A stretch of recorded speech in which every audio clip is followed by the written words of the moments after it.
Hello guys, আজকে আমি আপনাদের জন্য একটি তীব্র বশীকরণ ক্রিয়া নিয়ে আসছি। কালো তুলসী দিয়ে তীব্র বশীকরণ। তো আমি সর্বপ্রথম এটার প্রসেসিং বলে দিচ্ছি। আপনারা ভিডিওটি স্কিপ না করে মনোযোগ সহকারে শুনবেন এবং দেখবেন এবং বুঝবেন। তো এই যে কালো তুলসীর গাছটি দেখতেছেন, এর দেখেন প্রতিটি শিরায় শিরায় কালো। এর যে ডালটা আছে এটা পর্যন্ত কালো।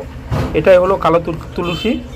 তো এটা আপনাকে শ্মশানের মধ্যে, যেসব শ্মশানের মধ্যে দাহ করা হয়, মানে পোড়া হয়, হিন্দু ব্যক্তিদেরকে পোড়ানো হয়, ওখানে এই কালো তুলসী আপনাকে একটি টপে করে নিয়ে আসতে হবে। বা আগে থেকে যদি ওখানে থাকে তাহলে তো ভালোই, যদি না থাকে তাহলে ওই টপের মধ্যে রেখে আসতে হবে।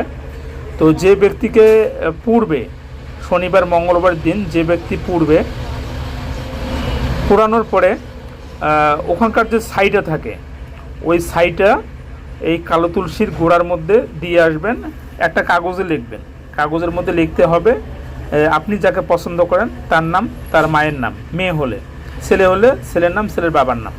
তো লেখে ওই সাইডটা সহ ওই যে আপনি যে নকশাটি লিখেছেন বা কাগজটি লিখেছেন, এটা এই কালো তুলসীর গোড়ার মধ্যে পুঁতে দিয়ে আসতে হবে। এবং এটা পরপর আপনাকে 3 দিন সন্ধ্যা বাতি দেখাতে হবে, তাহলে আপনার কাঙ্ক্ষিত ব্যক্তি তীব্র বশীকরণ হবে।